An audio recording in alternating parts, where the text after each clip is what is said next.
Okay, hello again. Today I want to talk to you about Jan Narveson's reply to Peter Singer. And Jan Narveson's article is called Feeding the Hungry.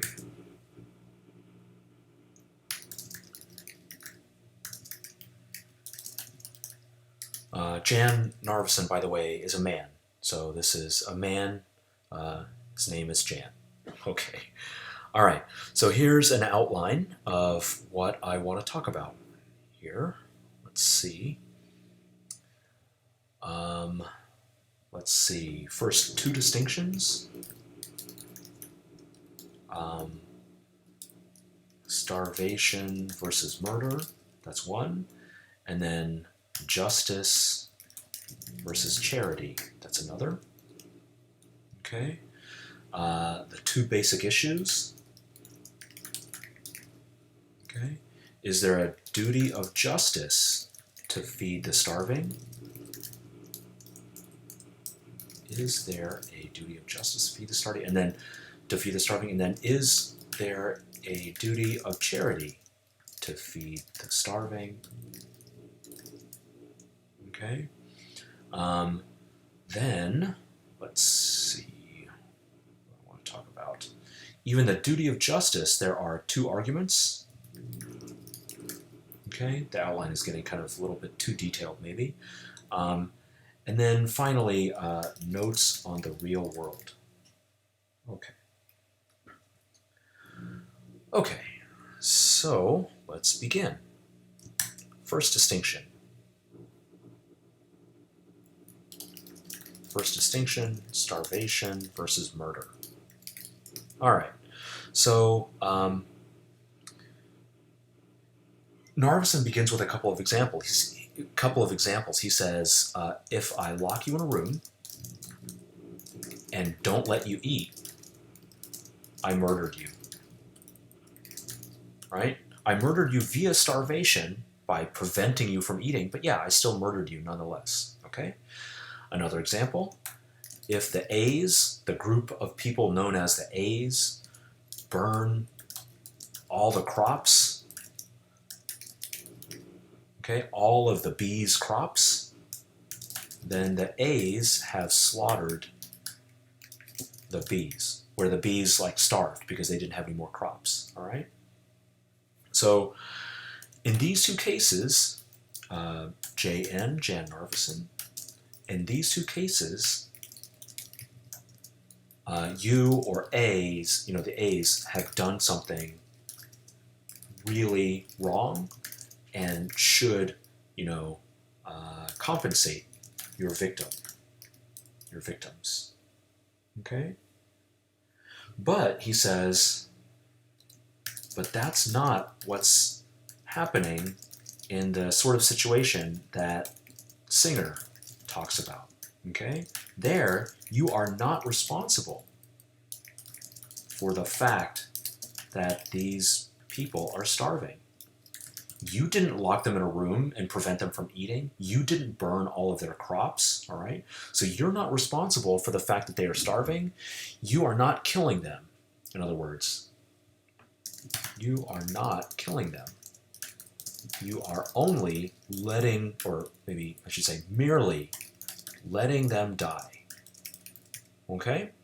So you aren't actively killing these people when you refuse to help them, or if you refuse to help them. You are merely letting them die of other causes that you had no causal responsibility for. Okay. So that's the first distinction. Now the second distinction. Okay? Justice versus charity. Oops. Okay. So in justice versus charity, what he wants to get at is this. Justice is if there's a duty of justice to do X, where X could be, for example, feed the hungry or feed the starving, okay? That means that it's okay for others to force you to do it, even if you don't want to, okay? If there's a duty of justice to, to not murder people, it would be unjust if I murdered people, then when I try to murder people, it's okay for others to force me not to kind of restrain me whenever I'm, if I've got my knife out trying to stab someone to death. It's okay for others to force me to grab my knife, to grab my arm and prevent me from murdering those other people. Okay, whereas in contrast, charity is different. Okay? Charity is kind of from the heart, he says, caring, emotionally tinged desire to benefit others just because they need it. Okay? I translate that as meaning basically if there's a duty of charity to do X, for example, again, feed the starving, okay? That means it would be good to feed the starving, bad not to, but not necessarily something others may force you to do if you don't want to, okay? I think here's a good example. Remember what Judith Jarvis Thompson says about abortion. Jude Thompson on abortion. Okay, remember, so she says, or think about, or her violinist, her very famous violinist example. Okay, you're plugged into the violinist. If you unplug yourself, the violinist will die. Thompson says you're not required to stay plugged in. In other words, if you want to unplug yourself, it would be wrong of others to force you to stay plugged in. Okay? But she also admits that, maybe if you don't stay plugged in, you're not a caring person, you don't have much of a heart, you are not being charitable to that person. Okay? So Thompson will say, same thing on abortion. Maybe a woman who wants to abort her fetus is not very charitable. Maybe she's not very caring towards this thing that's growing inside of her. But still, as a matter of justice, others may not force her to continue her pregnancy. Okay, so this is the distinction between what others may force you to do and what it's good to do, so to speak. All right. Okay, so now Narveson is going to ask, is there a duty of justice to feed the starving? And is there a duty of charity to feed the starving? All right? Okay. So justice. First on justice. Okay? He discusses two possible ways to say, yes, there is a duty of justice to feed the starving. He's going to reject both of these. One way, though, is he associates with James Rachel's. We are going to read James Rachel's article at the very end of the semester. It's going to be the last week of new material. Looking, now that I'm talking about this kind of live, it's too late to change things. Maybe I should have changed it so that we read James Rachel's earlier in the semester. I wanted to save it to the end because it's kind of a nice short piece. It's kind of like dessert. It's easier, I think, than some of the other pieces, so I saved it for the end. But anyway, we will come back to this argument that James Rachel's produces. So he says, James Rachel's argues that killing is morally equivalent with letting die. Like, if you kill someone and murder them, that's pretty bad. But if you let someone die, that's also equally bad, according to Rachel's. Okay? And then there is another argument that Narveson talks about, what he calls the hairshirt argument, which basically says that, how do I want to put this? Let me look at my notes. We have to count the interests of others equally with our own interests. We have to treat what is good for other people with the same kind of equality, with the same kind of, as having the same importance as our own interests, as things that we want for ourselves. Okay, so he's going to talk about both of these answers, okay, and he's going to criticize both of them. So he's going to disagree with Rachel's, and he's going to disagree with the hairshirt argument. Okay, so first, Rachel's on killing and letting die. Okay, so Rachel's, remember, he says, killing and letting die are morally equivalent. Okay, they are equally morally bad when they are bad. Okay, We're going to discuss, again, at the very end of the semester, Rachel's is going to come up with a provocative example that he's going to use to try to motivate this view, and we're going to talk about it then. For now, I don't really care so much about his argument. I care about the conclusion of his argument, which is this, and Narveson is going to reject the conclusion while not really discussing the details of his argument, so I'm also not going to discuss the details of his argument here. Okay, but for Narveson, so JN for Jan Narveson, okay, he says first, killing is distinct from letting die. They are different things. Killing is an action, letting die is inaction. They are just literally different things, okay? But then the second more important question is, second, on the question of whether they are morally equivalent, even if distinct. Okay, an example of this is things that are morally equivalent, even if distinct. Another example might be something like the races, being black or white. A black person and a white person are morally equivalent. They're morally equally valuable, even though being black is distinct from being white. Or think about genders. Men and women are morally equal, even if men and women are literally different creatures. They're not the same. Okay, they're not all the same all over. Okay. So, killing may be different from letting die, but on the question of whether they are morally equivalent, Narveson says, this would be true if there is a duty to kind of take care of each other. But there is no such duty, Narveson says, okay? Think about this example, Beethoven. Beethoven, I think that's how you pronounce, how you spell his name. Composing symphonies instead of feeding the poor. Okay, so Beethoven was relatively wealthy. He spent a lot of time composing symphonies. He could have spent that time and his money instead feeding the poor. Do we think it was bad that he composed symphonies instead of feeding the poor? No, most of us think no, it would have been a terrible loss for the world if instead of composing symphonies, he had fed the poor. Okay, now of course most of us are not as talented as Beethoven, so maybe we are not in that position where we could, either compose amazing, like world, altering symphonies, or we could feed the poor. We're not all in that position. But Narveson's point is, that there are all kinds of diverse values, not just one value of kind of welfare, of kind of being not poor, okay? There's the value of being, not starving, okay? We'll call that a value. But there's also value in music. And it's okay for people to pursue diverse things. Some people may want to pursue helping the poor, and that's fine. That's what Mother Teresa wanted to do for her life. Good for her. But not everyone has to do that. We can pursue value in other things that we think are important, or I'm sorry, it shouldn't just be we think are important, that literally are important, other than just kind of preventing starvation. Okay?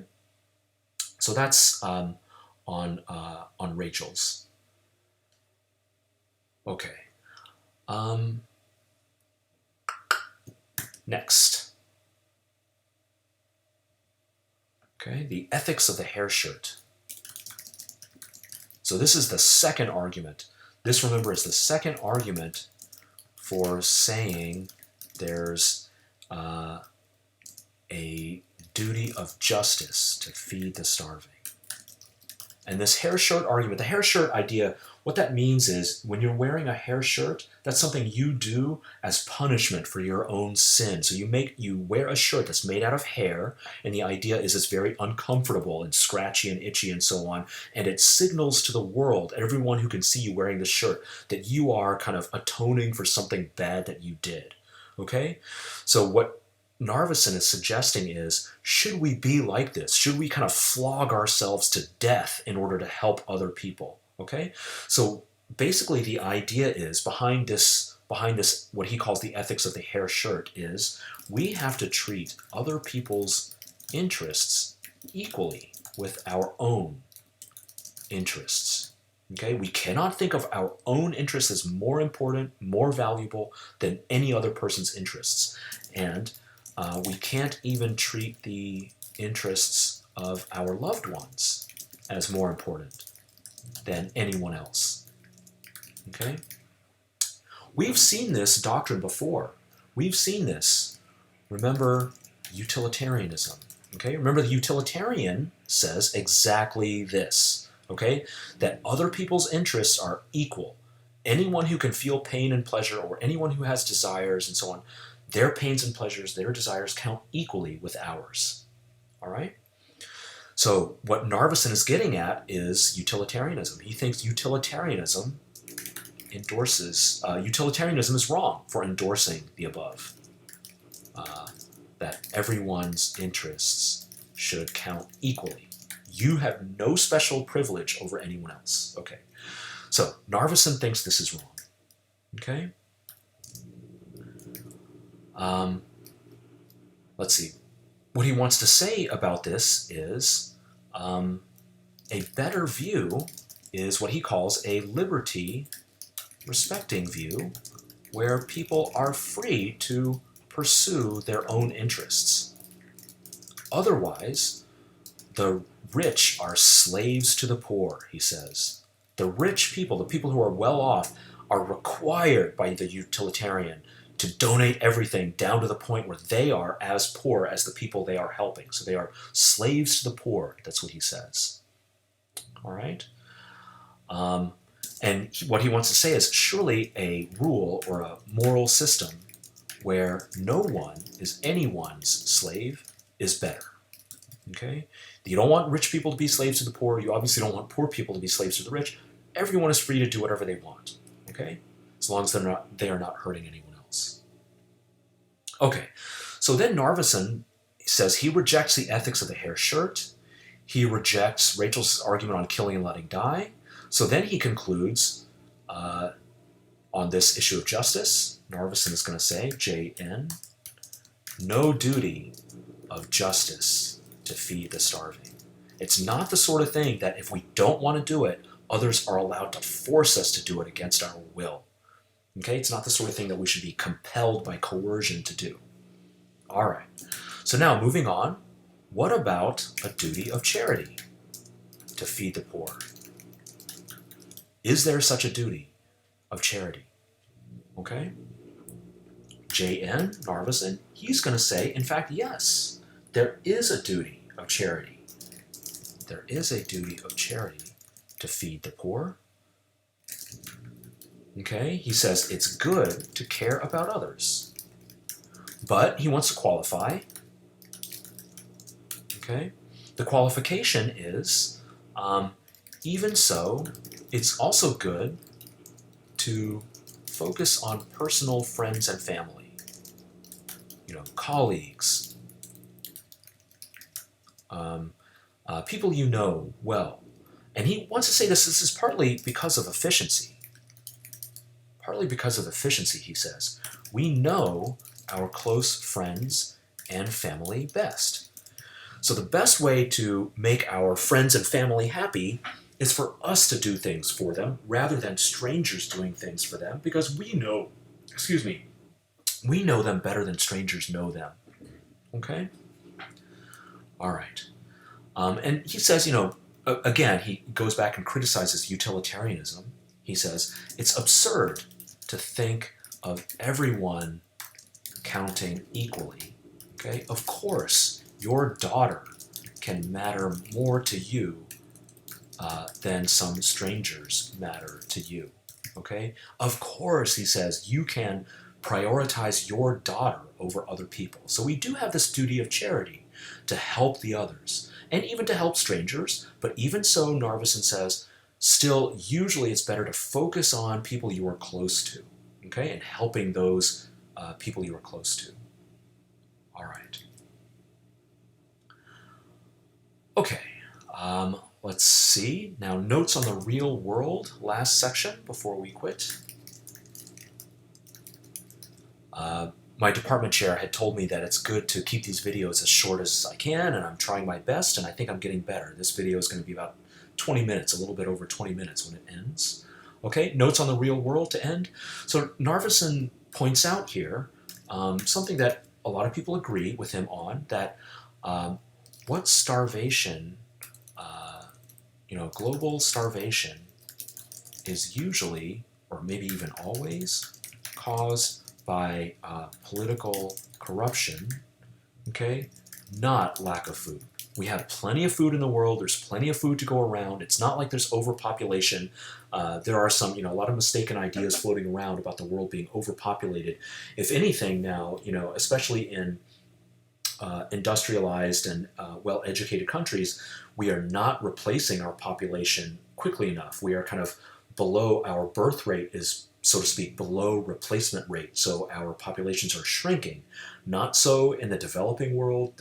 The developing world is growing, but as they get educated, as they get richer, people predict that their populations will also go down. Okay, so there's plenty of food to go around. When there is starvation, it's typically because of political corruption and not because of lack of food.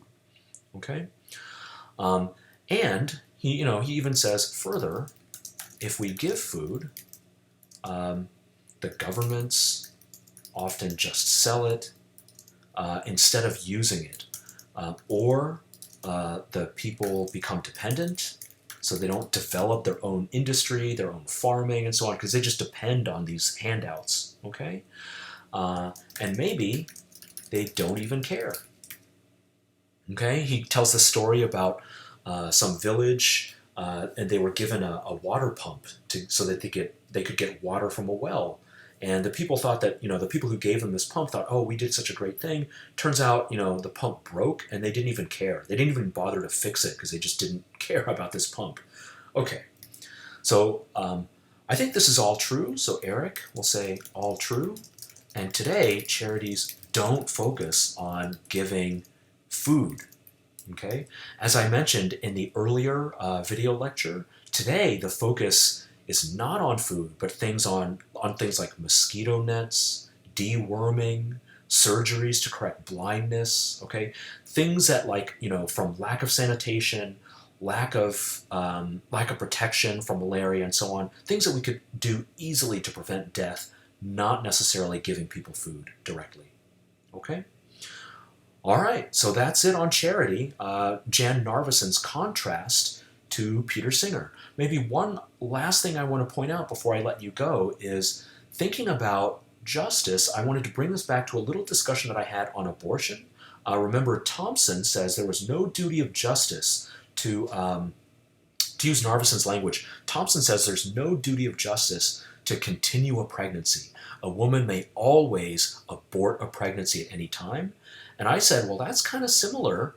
If you have the right to control your body, that's kind of similar to saying there's no right to health care. Because remember, a right to health care is basically saying it's okay to force people to pay for other people's health care, even if they don't want to. Narveson would agree with me, and would agree with, I think, Thompson, to say there's no right to that. Not necessarily agree with me, but would agree with this interpretation of him and agree with my interpretation of Thompson as saying there's no right to healthcare in the sense of it's not okay to force people to help other people live if it was not my fault that you're sick to begin with. Okay, so that's the last point I wanted to make on Narveson. Okay.